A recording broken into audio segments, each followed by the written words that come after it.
शंकर की जब उदारता होती है, करुणा होती है, दया होती है, तब कहीं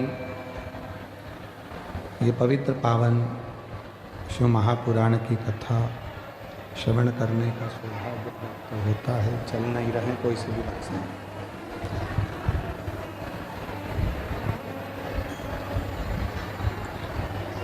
कल कथा में वर्णन किया था कि जो श्वासों में रमण कर रहे हैं वही शिव है।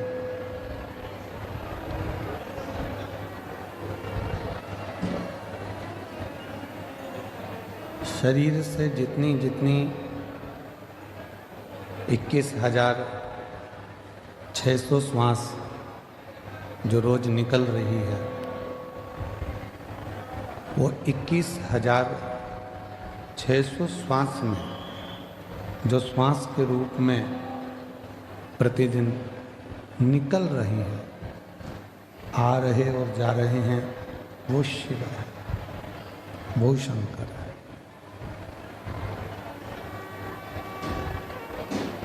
हम भगवान देवाधिदेव महादेव को ढूंढने के लिए ना जाने कितने कितने कितने कितने तीर्थ, कितने कितने धाम जाते हैं और उनको ढूंढने का प्रयास करते हैं।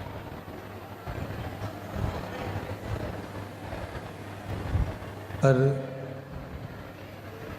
शिव महापुराण की कथा कहती है कि शिव को ढूंढने के लिए बहुत दूर हमको जाने की जरूरत नहीं पड़ती। भगवान शंकर को यदि हमें ढूंढना ही है तो एकांत में बैठकर जब हम पंचाक्षर मंत्र नमः शिवाय, षडाक्षर मंत्र ओम नमः शिवाय का जप करते हैं या मुख से श्री शिवाय नमस्तुभ्यम कहते हैं, तो जितनी मौनता में, जितनी शांति में हम शिव को ढूंढने का प्रयास करते हैं, उतनी ही जल्दी शिव हमारी उन श्वासों में से हमको दर्शन जरूर देते हैं।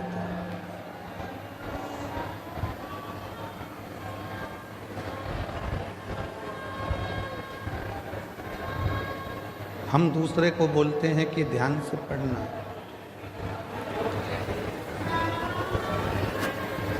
हम दूसरे से बोलते हैं कि ध्यान से पढ़ाई करो, ध्यान से गाड़ी चलाना,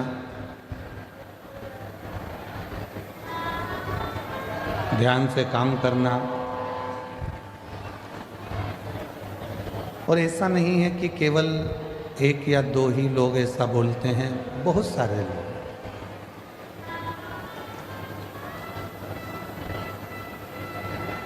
आप अपने बच्चों से भी कहते हो ध्यान से पढ़ो, ध्यान से पढ़ाई करो, ध्यान से गाड़ी चलाओ,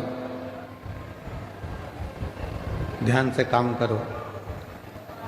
पर शिव महापुराण की कथा कहती है कि पहले हम दूसरे से कह सकते हैं कि ध्यान से काम करो, ध्यान से गाड़ी चलाओ, ध्यान से पढ़ाई करो, पर शिव पुराण की कथा कहती है कि पहले अपने को भी, अपने ऊपर भी ध्यान देना जरूरी है।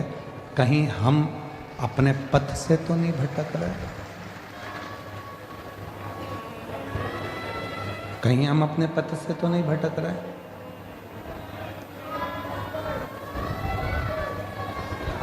जगत को सुधारने का कार्य करते हैं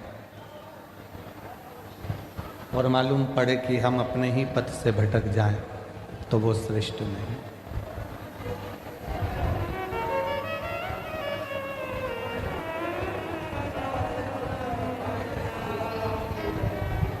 एक बहू सोचती है कि मैं मेरे घर में जाऊंगी ससुराल में, तो मैं मेरे ससुराल को सुधार दूंगी। सास सोचती है कि मेरी बहू कैसी भी आएगी मैं उसको सुधार दूंगी। पर शिव महापुराण की कथा कहती है, भगवान शंकर की कथा कहती है कि तुम्हें दूसरे को सुधारने की जरूरत ही नहीं पड़े। पीछे की आवाज खोलिए, पीछे की।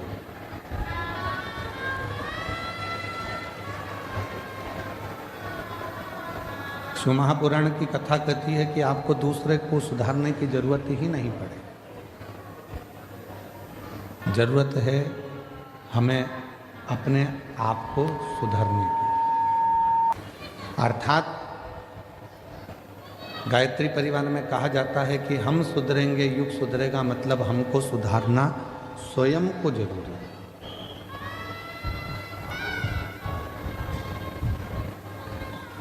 कई माताएं अपने अपनी बहुओं से कहती हैं कि शिव जी के मंदिर जाया करो, शंकर जी के मंदिर जाया करो।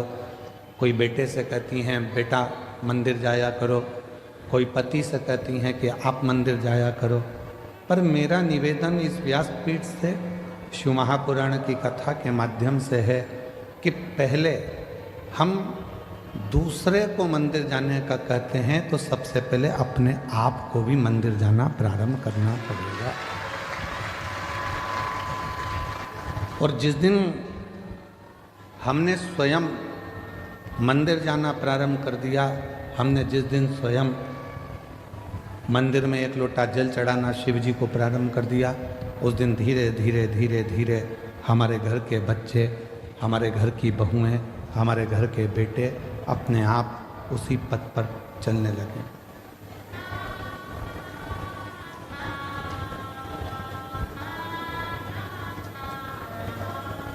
हम कहते तुम करो, बेटा तू मंदिर जा, बहू तू मंदिर जा, पर हम स्वयं ना जा पाए तो वो श्रेष्ठ नहीं। हमें खुद को जाना पड़ेगा, हमको स्वयं को पहुंचना पड़ेगा। और तेरे मंदिर में आना मेरा काम है, मेरी बिगड़ी बनाना तेरा काम है।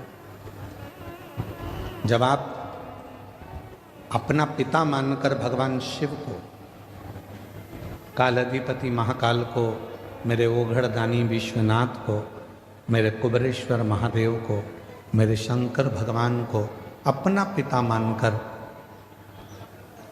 उसके करीब में जाकर बैठोगे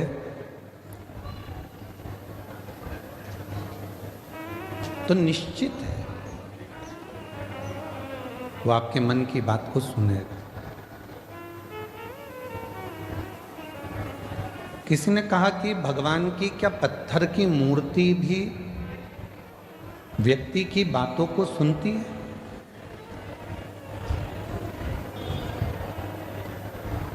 क्या पत्थर की मूर्ति हम जो कहेंगे वो सुनेगी? क्या वृक्ष हमारी बातों को सुनते हैं? क्या पशु पक्षी हमारी बातों को सुनते हैं? क्यों नहीं? एक घर की स्त्री, घर की नारी जब तुलसी जी में जल चढ़ाती है और प्रसन्न चित्त होकर जल चढ़ाती है तो तुलसी के पत्ते भी प्रसन्नता का भाव दर्शाते हैं। पीपल के वृक्ष में भी आप अगर प्रसन्न होकर जल चढ़ाते हो तो पीपल का वृक्ष भी प्रसन्नता देता है। बट वृक्ष में आप प्रसन्न होकर जल चढ़ाते हो तो बट वृक्ष भी प्रसन्नता का भाव देता है। बेलपत्री का छोटा सा पौधा है, उसमें आप प्रसन्न होकर जल चढ़ाइए तो वह बेलपत्र भी प्रसन्नता का भाव देता है।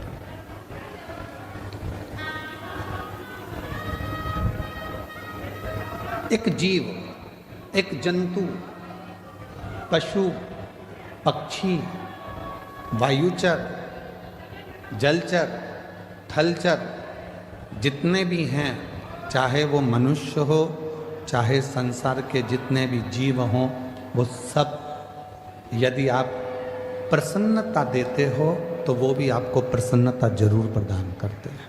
प्रसन्नता शिव महापुराण की कथा तो पहले भी एक बार कहा था, यदि किसी की तबीयत खराब है तो उससे दिन में कम से कम 2 बार मिलो। कितनी बार मिलो? जम के बोलो। घर में अगर किसी की तबीयत खराब है, परिवार में किसी की तबीयत खराब है, कुटुंब में किसी की तबीयत खराब है, कोई रिश्तेदार की तबीयत खराब है, तो कम से कम दिन में 2 बार मिलो। क्यों मिलो? तुम्हारे जाकर खड़े होने से, मिलने से उसके परिवार में और उसको हिम्मत आ जाती है उस बीमारी से लड़ने की।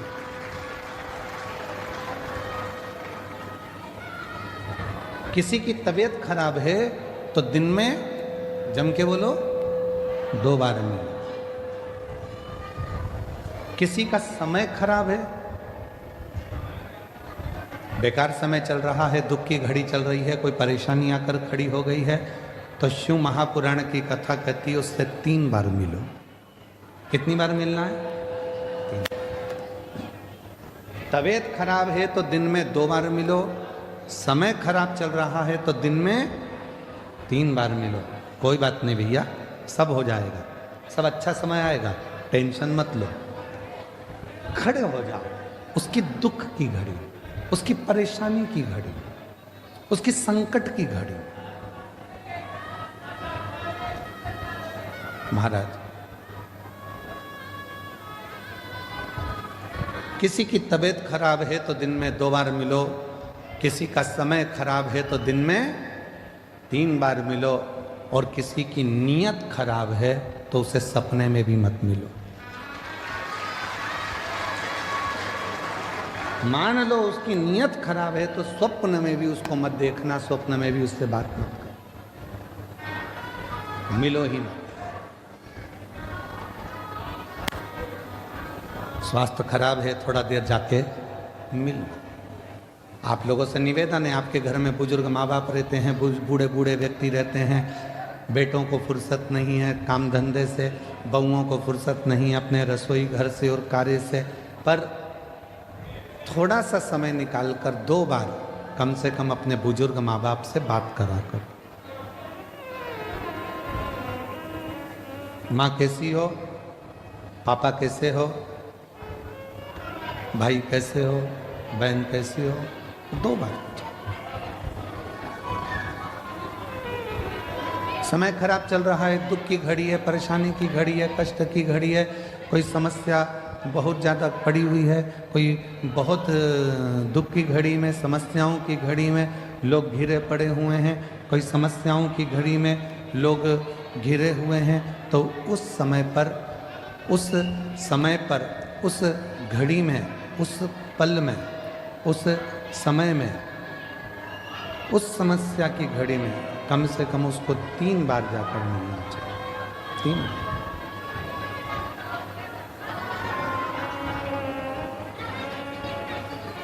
उस समस्या की घड़ी में, उस दुख की घड़ी में, उस परेशानी की घड़ी में कम से कम 3 बार जाकर खड़े हो।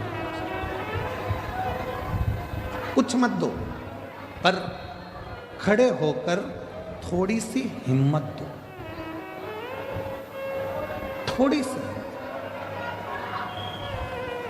कुछ नहीं दे सकते मत दो, पर थोड़ी हिम्मत दो। क्यों चिंता करना, क्यों टेंशन लेना, क्यों दुखी हो। और मैंने तेरे ही भरोसे बाबा, तेरे ही भरोसे हवा विच उड़ती जावांगी बाबा, डोर तो छड़ी नाम कटी जावांगी। भोले मैं तेरी पतंग, शंभू मैं तेरी पतंग, हवा विच उड़ती जावांगी बाबा, डोर तो छड़ी नाम कटी। जब पार्वती मैया शिव जी की साधना में डूबी हुई थी।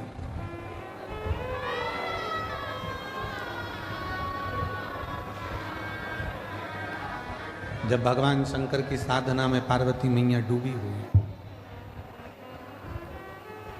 तब करते करते करते करते बहुत वर्ष निकल गए, तो भी शिव प्रकट नहीं हुए।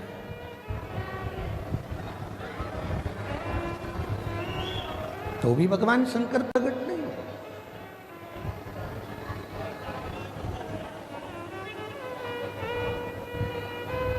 शिव प्रकट नहीं हुए।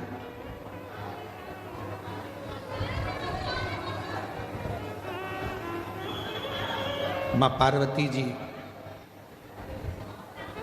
थोड़ी सी हिम्मत हार गई। कब? जब उन्होंने सूखे पत्तों का सेवन किया, नासिका के एक ही छिद्र से श्वास लेती हैं और इसी छिद्र से श्वास छोड़ देती हैं। तब थोड़ी सी हिम्मत मां जगतजननी जगदम्बा मां पार्वती जी हारी। कई माताएं व्रत करती हैं, साधना करती हैं, उपास करती हैं, नियम ले लेती हैं, कोई व्रत धारण कर लेती हैं और उनको लगता है कि मैं व्रत कर रही हूं। जब आप लोग हिम्मत हारने लगते हो तो जिसका तुम व्रत कर रहे हो, जिसकी तुम साधना कर रहे हो, जिसका तुम तप कर रहे हो, वो देवता तुम्हें हिम्मत देने के लिए तुम्हारे मन के अंदर आकर विराजमान हो जाता है। तब वो आता है।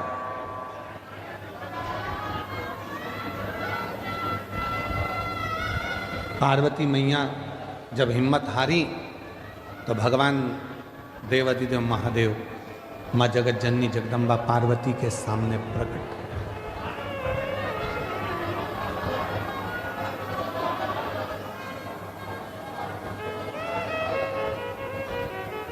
और शंभु शरणे पड़ी मांगू घड़ी रे घड़ी दुख काटो दया करे ने दर्शन आपो शंभु शरणे पड़ी मांगू घड़ी रे घड़ी दुख काटो दया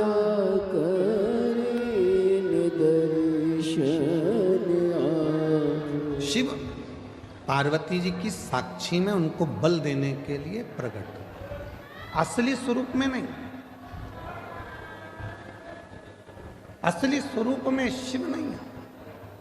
शिव स्वरूप बदल कर कभी